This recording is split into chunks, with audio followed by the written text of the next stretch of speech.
Jadi TCO. yes, total cost of ownership. Jadi mobil listrik versus mobil bensin. Itu di ujungnya ada Nah, resale value kan? Iya itu. Akhirnya kan? Bagi orang Indonesia beli mobil adalah investasi. Kan beli Alphard atau Denza Ya. D9 ya.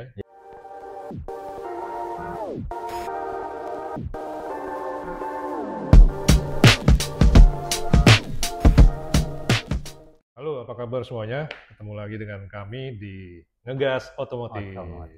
Udah lama nih kita nggak nongol nih Om Dagu ya. Yoi, ada kali 20 tahun ya Pak ya. Gue berjenggotan tuh. Iya, karena Om Dagu lagi banyak proyek nih teman-teman. Doain aja lancar semua ya. Amin. Gitu dong. Kali ini kita mau ngegas apa nih Om Dagu? Kemarin yang lagi rame soal kepemilikan harga mobil listrik Pak. Jadi TCO. yes, total cost of ownership. Jadi mobil listrik versus mobil bensin. Konvensional ya. Nah, ini masuknya ke kalkulator kewarasan Pak. Tapi itu di ujungnya ada resale value kan? Iya itu. Akhirnya kan? Nah, jadi bukan cuma dari biaya kepemilikan selama setahun misalnya, yes. Tapi begitu ujung-ujungnya akan dijual kembali, Nah itu, apakah harganya itu drop tuh. worth it atau bagaimana Om Dagu? Betul, karena bagi orang Indonesia beli mobil adalah investasi, betul ya Pak ya? Oh iya sih, dari dulu tuh ya. Jadi nyicil nih pelan-pelan, terus tiba-tiba dompet lu jadi miskin gitu loh. Nah itu yang jadi persoalan Pak. Iya. Nah kemarin itu banyak teman-teman itu berkeluh kesah Pak. Jadi, kenapa tuh Om Dagu? Iya, dia nanya, Pak gimana sih bandinginnya antara mobil listrik sama mobil bensin ketika kita beli misalnya, taruhlah kita ambil contoh Toyota Alphard. Itu kan harga barunya sekitar 1,7. Ini mau dibandingin dengan apa nih, biar adil? Sama Denza. Nah, oke. Jeng. Sebelum lanjut, kita lagi ada di mana nih Om Dagu? Kopi Titan pastinya, kopi dulu nih. Kopi Titan di Tebet ya Pak ya? Tebet Timur Dalam. Nah, alamatnya di sini. Oke. Kopi dulu seruput. Waduh, mantap. Buat teman-teman yang mau datang, nice. Silakan lihat di IG-nya di bawah sini ya. Nanti tinggal dicek, klik aja, ada posisinya di mana, ada menu apa aja, silakan datang. Mampir teman-teman. Oke, lanjut Om Dagu. Nah, jadi lu pernah nggak sih Pak ngerasa ya kalau lu beli mobil gitu, tapi pelan-pelan dompet lu tuh berasa miskin gitu. Nah, kita bahas mobil listrik versus mobil bensin. Nah, gimana caranya biar lu nggak merasa miskin gitu ya? Nah, makanya kita hitung dulu nih Pak, total cost of ownership. Biar kelihatan tuh, worth it nggak lu beli mobil listrik sama mobil bensin. Tapi kalau gua banyak duit sih nggak ada masalah bro. Nggak ada masalah ya? Kalau banyak duit. Iya. Kita ngomongnya nggak duit, waktu Pak. Kalau banyak waktu nggak masalah. Jadi ini yang lagi banyak juga dibicarakan orang adalah membandingkan beli Alphard atau Denza D9 ya. Yes. Karena ini kan mobil dua-duanya sebenarnya sama-sama premium ya kan. Yes, kalau MPV. Alphard kita udah tahu lah dari zaman dulu itu udah jadi andalan orang-orang berduit untuk kegiatan operasionalnya gitu kan. Nah begitu tiba-tiba Denza masuk, waduh itu menggebrak sih. Ya betul. Kan? Menggebrak dunia per mobil mewahan. Terutama yang sering pakai Alphard. Betul. Iya kan? Wah terganggu tuh konsentrasinya begitu melihat Denza. Wah ada juga ya ternyata mobil listrik seperti ini nih. Yes, MPV premium. Yang mewahnya seperti Alphard, nyamannya seperti Alphard, bentuknya juga mirip Alphard gitu. Yes, panjang gitu, gede gitu. Dan cocok buat orang-orang yang banyak duit. Nah, biasanya disupirin tuh Pak. Biasanya disupirin. Iya. Yang pakai mobil-mobil itu biasanya disupirin teman-teman. Jadi kalau nyupir sendiri ya belum belum kelihatan kayanya. Nah, gitu. Iya gitu. Makanya Om Dagu kalau pakai Alphard dia sering pakai Safari. Safari. Iya, kalau nyupir sendiri. Udah biasanya Safari terus nyuci Pak, bawa ember. Bahkan heboh ya? Bahkan heboh. Oke teman-teman. Nah itu kan juga banyak yang mempertanyakan. Ada yang bilang ya jelas nggak apple to apple ya. Kalau dilihat dari harganya ya kan. Betul. Itu apel sama jeruk atau apel sama apa tuh bro? Ya kan sama jengkol. Yes. Cuman secara fungsi itu sebenarnya sama ya. Sama dan sekarang diunggulkan fitur-fiturnya mobil listrik kan dia kaya dengan fitur ya Pak. Betul. Nah orang milihnya Denza. Betul sih. Itu dari segi kenyamanan, kelengkapan. Yes, mereka unggul itu. Iya, lebih banyak Denza ya? Denza Pak. Walaupun harganya setengahnya ya? Iya Pak. Harganya berapa sih Alphard Om Dagu? Alphard 1,7 miliar, Denza itu dijual 900 jutaan. 900 jutaan ya? Denza D9 BYD punya. Waduh. Harganya jauh udah memang. Ntar di apel sama jengkol ya? Apel sama jengkol. Yang satu buah, yang satu bukan buah ya jengkol? Jengkol sayur Pak. Oh sayur ya, maaf. kayaknya ya. Oke, jadi sebenarnya ya secara harga jauh, cuman kita juga pengen ngebandingin, ngasih gambaran juga ke teman-teman bahwa dengan membeli seharga itu apakah worth it ataukah bermasalah gitu kan. Nah, itu dia tuh yang jadi PR kita, Pak. Kita hitung aja langsung, Pak. Boleh. Alphard bensin, ya. Kita mulai dari harga tadi udah di-mention di awal 1,7 M. Rupiah itu ya? Yes, miliar. Miliar rupiah. Yes. D9 BYD Denza 900 D9 juta.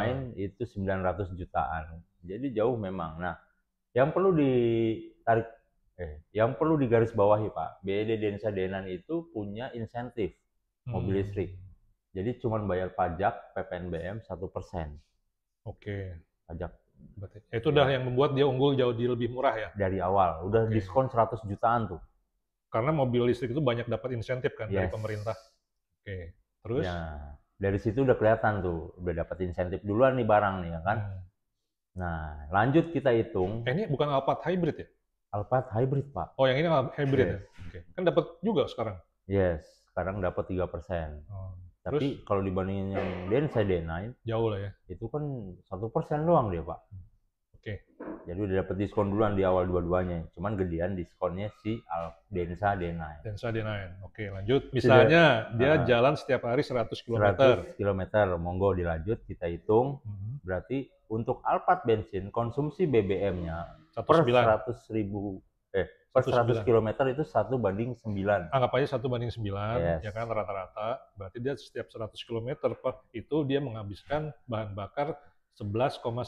Nah itu. Ya kan? Harga BBM yang mana nih, Pak? Pertamax. Anggap aja Pertamax lah yang anggap lebih umum lah ya. Ya. Itu berapa harganya? 12.500. 12.500 per 1 Juli. Anggap aja 12.500 teman-teman buat patokan.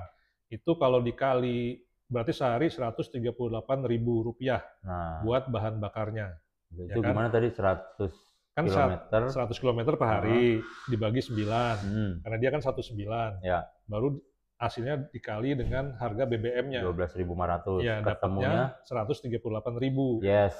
Baru dikali 365 hari. Setahun. Itu total 50.694.000. Nah, itu untuk BBM-nya doang. BBM-nya doang. Kalau kita pakai Alphard dengan jalan sehari 100 km. Betul. Nah. Itu udah biaya setahunnya buat BBM aja udah 50 juta something. Nah, somethingnya ya kan? Itu yang 54 juta lumayan, teman-teman. Nah, kita bandingkan dengan Denza D9. Denza D9 itu berapa Om Dagu ininya? Kalau dilihat di sini, dia 1 kWh-nya itu kan ngecasnya di PLN atau di rumah. Kalau nggak salah hitung-hitungannya gini, 100 km itu menghabiskan 17,23 kWh. Ya. Buat Denza. Ya, 1 kWh-nya itu 1.699. Nah, dikali 17,23. Dapatnya 29.273 rupiah. Per hari. Per hari. Ya. Jalan 100 km. Lebih murah jauh ya, 30.000 lah anggap aja. Terus tahunnya dikali 365. Itu dapatnya sekitar 10 jutaan something. Cuman 10 juta selama setahun. Dengan asumsi jarak tempuh per harinya 100 km dari rumah ke kantor. Ini ideal banget, teman-teman. Jadi ya kita pakai mobil listrik ya, biasanya kan di perkotaan, Pak. Buat dari rumah ke kantor, buat mobilitas begitu-begitu aja. Jadi kalau teman-teman orientasinya pakai mobil listrik buat kayak gitu, dalam kota 100 km, itu ideal, Pak. Masuk lah ya? Ya. Masuk itu barang ya? Masuk barang itu. Oke. 100 km per hari cuman ngisinya 29.273 rupiah. Wow. 30.000. Uang makannya Om Dagu aja lebih mahal. Iya, ngopi gue itu di sini aja udah ngopi berapa? Seharga kopi, bro. Iya kan? Nah. Nggak nyampe segitu. Nah, terus lanjut. Pajaknya berapa? Kalau Alphard. Alphard itu pajak tahunannya ya, PKB, itu sekitar 24 jutaan, Pak. Wih. Setahun. Itu duit ya? Itu duit. 24 juta buat bayarin pajaknya doang tuh Alphard. Nah, Denza berapa? Nah, dia nggak bayar pajak kan, cuma bayar SWD, KLJ, LJ apa-apa gitu. SWD, KLJ, sumbangan wajib, dana kecelakaan lalu lintas. 143.000. 134.000. 143. 143.000. Gimana Om Dago ini salah. 143.000 doang setahun. Bandingin sama Alphard yang 24 jutaan, Pak. Setahun. Nah, itu tuh asiknya naik mobil listrik. Itu dia. Plus punya mobil listrik itu kan ganjil genap free ya. Oh iya benar. Kalau Alphard harus beli 2 berarti ya? Harus beli 2. Yang satu ganjil, yang satu genap. Iya, kecuali yang satu mukanya ganjil, mobilnya genap. Oke. Iya, tetap oh iya, kan bisa dicabut tuh platnya, Bro. Kalau pejabat mah bebas. Jangan. Oke. Ya biasanya kalau yang naik Alphard kan udah beda loh kelasnya. Beda, biasanya itu mobil kedua, ketiga lah. Mobil inilah ya. Ya. Lanjut. Apalagi biayanya? Biaya servis dan maintenance. Nah, ini yang menjadi persoalan juga. Harga Alphard itu memang dia free servis jasanya doang, Pak. Tapi kan spare partnya beli kayak oli beli. Pas movingnya beli. Fast moving, kampas rem beli. Gitu bannya ya? juga, ban semua beli. Enggak sih, kalau ban mah enggak. Yang fast moving kan paling oli, kampas rem, filter bensin ya. Filter oli. Sama busi, Pak. Oke. Itu sama filter udara, filter kabin. Filter udara, filter oli. Ya. Oli. Nah, itu yang rutin diganti. Biaya tahunannya, kemarin gue nanya Pak sama salah satu temen yang punya Alphard itu sekitar 8 sampai 12 juta setahun. Oh, servis berkala. Nggak gratis ya? Enggak, Pak. Enak punya Avanza berarti? Iya. Kalau Avanza gratis 4 tahun kan? Iya. Itu jasanya mungkin gratis, cuman kan lu bayar spare part-nya. Iya. Ya kan kalau Avanza bebas semua kan? Nah. Spare part dan itu. Sama Toyota Rush juga sama. Oke, lanjut nih. Denza D9 sekarang. Ya. Maintenance-nya berapa? Dia nggak ada oli mesin, teman-teman. Ada. Kampas remnya ada. Paling itu aja, kampas rem. Sama bersih-bersih angin doang, tiup angin. Betul. Tapi dia bukannya ada radiator, air pendingin. Ada. Apa namanya, baterai? Iya, liquidnya itu. Tetap ada. Paling itu aja. Dan kampas remnya itu air wiper, cuman yang fluid aja gitu. Setahun berapa tuh paling? 1 juta? Ya, sekitar 2 sampai 3 juta lah ya. Anggap aja segitu. Anggap aja segitu. Karena kampas rem tetap diganti. Walaupun dia sudah regeneratif braking kan, tapi tetap ada penggantian di kampas rem. Oke. Ya, pelumasan yang sifatnya kayak tadi, kayak fluid untuk wiper, terus cairan pendingin itu perlu ganti. Jadi, kesimpulannya Denza memang lebih unggul dari servis berkalanya, Pak. Servis berkala unggul, pajak unggul, konsumsi bahan bakar unggul. Menang semua udah ini. Harga unggul. Udah berapa tuh? Iya. Terus? Iya, cuman kita lagi bahas resale value-nya nih. Oke, nah ini yang paling tricky nih. Setelah pemakaian berapa tahun nih? Bapak mau biasanya setahun. Oh, enggak, Pak. Setahun masih kurang, Pak. 5 tahun. 5 tahun. Ya. Resale value itu diukur berdasarkan lama pemakaian. Berarti ini juga nanti biaya-biaya yang lain dikali 5 tahun kali 5. Oke.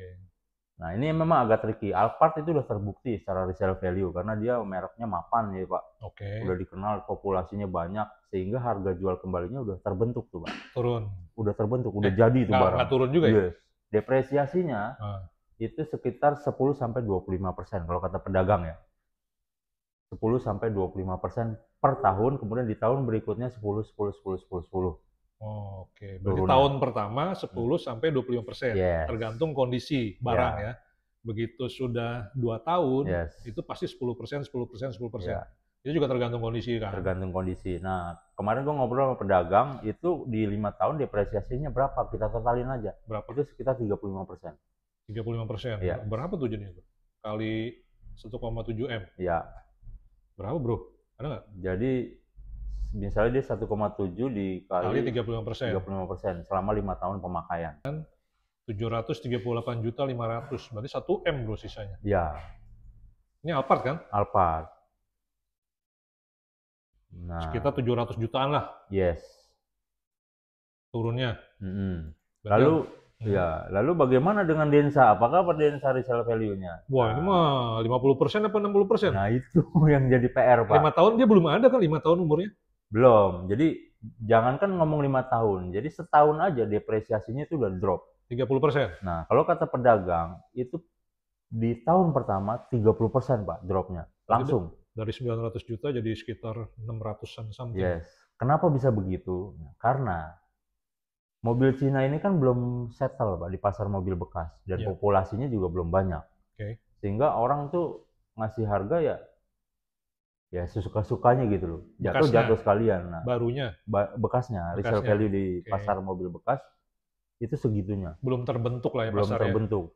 Masih meraba-raba kondisi juga. Di satu sisi, pabrikan mobil Cina kan cepat banget nih Pak inovasinya gitu ya. Masuk terus ya kayak HP ya? Iya.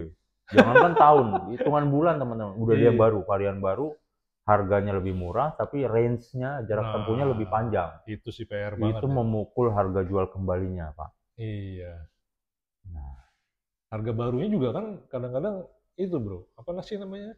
Yang tadinya tinggi jadi murah. Karena dia udah bikin di dalam negeri jadi turun, ya kan? Fitur nambah segala macam. Nah, yang bekasnya yang beli pertama, gigit jari Pak. Wah, tahu gitu gue nunggu ya gitu. Nah, itu dia. Dropnya parah. Contohnya kayak apa tuh? Misalnya kayak dulu apa ya? Wuling RV. Wuling RV itu udah pasti tuh. Awalnya mahal 300 jutaan, sekarang 250 apa ya? 100 yang barunya ya. Tapi fiturnya lebih bagus, baterai lebih jauh, ya kan? Terus apa namanya?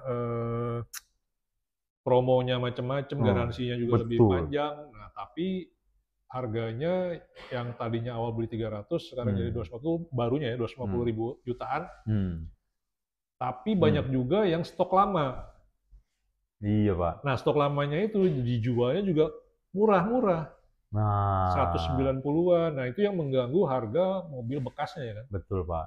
Jadi ya masih gelap ini harga mobil bekas, mobil listrik, sehingga orang cenderung kayak kemarin apa? Cherry juga ya, yang baru yang harganya turun juga tuh ya? Yes. 100 juta turunnya ya? Barunya? Ya. Iya kan? Nah itu juga PR tuh teman-teman. Istilahnya harga barunya mobil listrik itu bakal lebih murah. Karena dibikinnya di dalam negeri, gua nggak tahu juga pajak-pajaknya atau insentifnya seperti apa gitu kan. Makin banyak, terus ditambah fitur-fiturnya juga makin lengkap ya? Yes. Tapi harganya makin bersaing. Betul Pak. Jadi konklusinya, konklusinya, kalau mikirnya teman-teman buat penggunaan harian dengan TCO segala macam, total cost of ownership selama 5 tahun, itu mobil listrik dipakai aja Pak, nggak usah dijual. Oke, pakai sampai habis lah ya? Sampai habis, garansinya habis, biasanya kan sampai 8 tahun bahkan. 8 tahun baterai ya biasanya? Yes, pakai aja Pak. Nggak usah dijual. Itu kalau beli baterai berapa Om Dagu? Nah, kemarin gue ngobrol sama pedagang mobil bekas, mereka juga sudah ada ternyata yang sudah dijual dan ganti baterai, Pak. Dia bilang, lu harus siapin 50% di muka buat ganti baterai. Berarti karena misalnya harganya 900 juta, 50% lu harus saving di depan. Sekitar 450 juta buat siap beli baterai. Buat siap beli baterai. Bisa karena lebih sih harusnya tuh. Bisa lebih, Pak, karena 50% itu harga mobil listrik itu kan harga baterai sebenarnya yang paling mahal. Antara 60% sampai 70% ya? Oh iya, gue 50% sih. 70%. Ya, bisa antara 50 sampai 70%. Iya, boleh, siap. Nah, jadi gitu. Lu harus siapin mobil, siapin duit. Harga baterainya di awal. Ketika lu udah saving. Ketika lu memutuskan untuk beli mobil listrik, Pak. Bekas. Sih. Jadi emang beda sih. Kalau gue lihat nih Om Dagu, emang pemilik mobil listrik itu emang udah siap menerima itu sih. Dan mereka juga kan bukan mobil pertama, mobil kedua, mobil ketiga, yang mereka itu udah kelebihan duit sih. Yang tadinya udah pakai Alphard, terus dia pingin nyoba yang baru, akhirnya dia beli Denza, harganya murah bro. Murah. Nggak bayar pajak. Betul. Dia udah bisa beli Alphard 1,7 M. Nah, jadi teman-teman mikir kan? Kalau orientasinya buat dipakai harian, komuter segala macam, mobilitas yang dari kantor rumah, yang 100 km, itu worth it banget lu pakai mobil listrik Pak, teman-teman. Iya. Tapi kalau lu concernnya soal resale value, harga jual kembalinya Pak. Ya, beli mobil listrik, mobil konvensional. Yes. Ya, karena bagi orang Indonesia masih tinggi itulah ya. Apalagi hybrid. Yes, punya mobil itu investasi. Dan Pak. Nah, iya, jadi intinya gini, sebenarnya kalau kita pakai mobil hybrid, itu malah bisa kemana-mana kan? Bisa kemana-mana, karena nggak tergantung ngecas gitu-gitu ya. Keluar negeri juga bisa kali. Bisa Pak, touring. Jadi jalan jauh itu lebih safety lah ya kalau kita pakai mobil hybrid dibanding kalau pakai mobil listrik. Karena tadi infrastruktur dan segala macam. Jadi kesimpulannya kembali lagi ke Alphard dan Denza, Kan ada saingannya baru lagi tuh, apa Xpeng, apa Xpeng. Xpeng, ya. Xpeng. Yeah. Itu juga makin menambah rumit apa ya, pikiran orang-orang yang banyak duit tuh. Antara beli Alphard, beli Denza D9 atau Xpeng. Xpeng apa Xpeng? X9. Ada yang bilangnya Xpeng, ada yang Xpeng, cuman lidah orang Indonesia kan Xpeng, peng. Tapi itu harganya di atas Denza ya? Ya. Ya kan? 1 M-an ya. 1 M-an teman-teman. Ya, jadi ada pilihan sih buat yang banyak duit mau yang mana gitu kan. Fiturnya juga mirip-mirip ya. Fiturnya unggul si Xpeng, dia gitu bisa parkir sendiri, bla bla bla. Oh iya benar-benar. Tapi itu nggak perlu supir dong kalau kayak gitu. Tetap perlu Pak, karena jujur aja gue orangnya agak worry, walaupun itu sudah dibekali teknologi parkir sendiri, gue tetap nggak pede Pak. Kadang-kadang iya sempat nyoba juga kan Xpeng itu, ya gue tetap gue matiin aja tuh parkir sendiri karena nggak pede gue. Ya beda sih, kalau Om Dagu kan nggak banyak duit, jadi dia suka mikir, wah ntar gantinya berapa nih gitu. Kalau nyenggol, walaupun udah ada teknologi itu. Iya. Jadi ya kalau bisa dibilang teknologi semakin canggih, udah kayak HP kan, teknologi semakin canggih, harganya semakin murah.